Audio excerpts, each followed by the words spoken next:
Here we go again. I said during the part 2 of this series that I was really hoping we didn't have to do a part 3, but such is life. 2020 has already been a year that everyone wants to forget, and it's not even over yet. Today we'll be breaking down the most recent losses that we've had in our celebrity community, and you won't believe our #1 spot. Welcome to Top 10 Beyond the Screen. I'm your host Johnny Rogers, and before we kick this video off, let us know down below which celebrity you missed the most and tell us why. Also, if you don't want to miss another daily video from us, make sure you tap that subscribe button and ring the notification bell. Plus, before I get started, I must warn you that some of these celebrity passings may be difficult to hear. We will do our very best though to speak about the subject matter in a delicate way. Now, without any further delay, let's get right into today's list, the top 10 celebrities who you didn't realize passed away in 2020, part 3. In at number 10, Sir Ian Holm. Sir Ian Holm was one of the most versatile actors of his generation. He did everything from playing an android to a hobbit. Sadly, the actor was struggling with a Parkinson's-related illness and passed away at the age of 88 on June 19, 2020. His agent confirmed with The Guardian that Ian passed peacefully in the hospital with his family and caretaker around him, adding that he was charming, kind, and ferociously talented. His final days were actually documented in a series of pastel portraits by his wife Sophie Distemple. Ian, who had been nominated for an Oscar for his role as Maverick athletics coach Sam Musabini in the 1981 film Chariots of Fire, appeared to be destined for a career in supporting roles. However, the actor found a new generation of admirers after being cast as Bilbo Baggins in the blockbuster trilogy Lord of the Rings. In at number 9, OLIVIA de Havilland.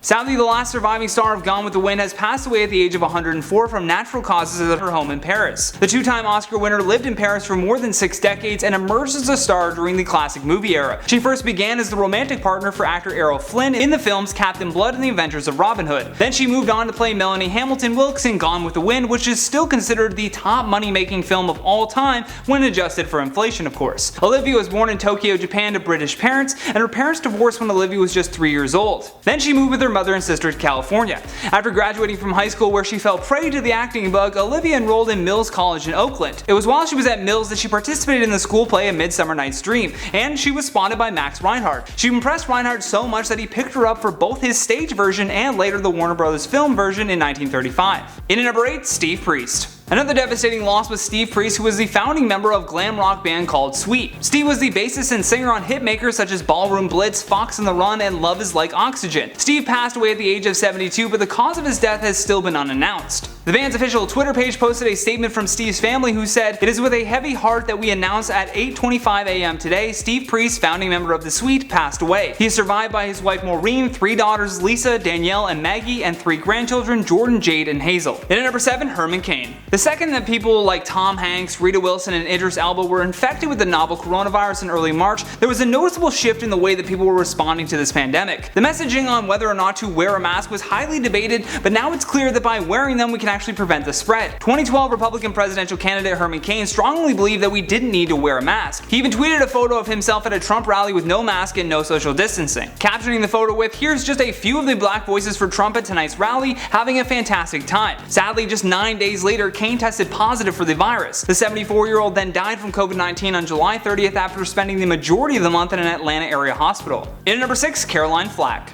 Caroline Flack was a British television presenter best known for being the host of the UK reality show Love Island. According to CNN, Flack took her own life at her northeast London apartment as she awaited trial for an alleged assault on her boyfriend. Perhaps the most disturbing and saddening thing about her scenario is that leading up to her death, the media had just been brutal with her. Now social media, the British press, and the Crown Prosecution Service have all been blamed for their treatment of the television host. Her death was confirmed in a statement made by her family and friends that simply read, "We can confirm that our Caroline passed away today on the 15th of February.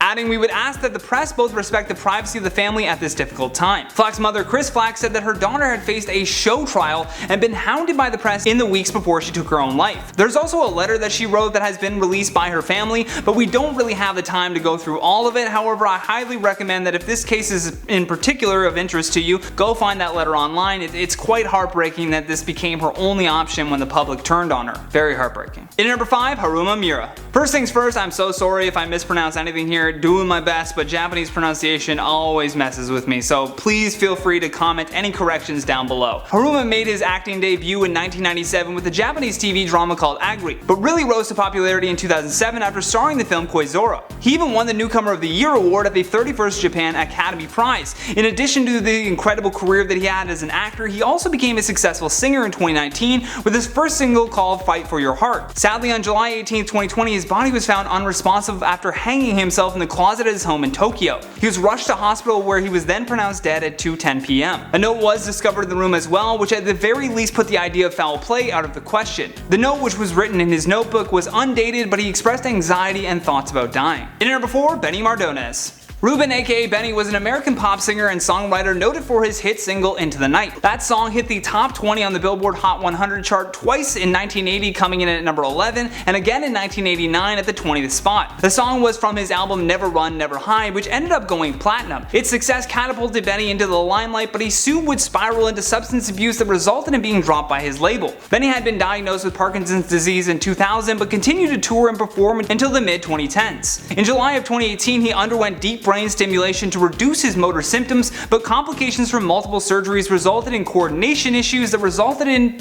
repeated falls and hip injuries. It just kept getting worse for him. His passing was confirmed to Billboard by longtime friend and record producer Joel Diamond. Benny passed due to complications following a long struggle with Parkinson's disease at the age of 73 on June 22, 2020. In at number 3, Nick Cordero. Nick Cordero was a Canadian Broadway actor that had been nominated for the Tony Award for Best Featured Actor in a Musical for his role as Cheech in the 2014 Broadway musical called Bullets Over Broadway. Nick's debut was in the title role of the off-Broadway production called The Toxic Avenger, and he also played the role of Dennis in Rock of Ages on Broadway in 2012 and on tour. In March of 2020, Cordero was sadly diagnosed with COVID-19 and was admitted to the hospital on March 30th. His wife was the first to report that he was in critical condition on a ventilator and being treated with dialysis. On April 18th, his right leg was amputated as a result of complications from his illness, and by May 1st he had major lung damage and still had yet to regain consciousness after being taken off of sedation. On May 13th, he finally regained consciousness, but by July 5th, after 95 days in the hospital, Cordero died at Cedars-Sinai Medical Center in Los Angeles at the age of 41.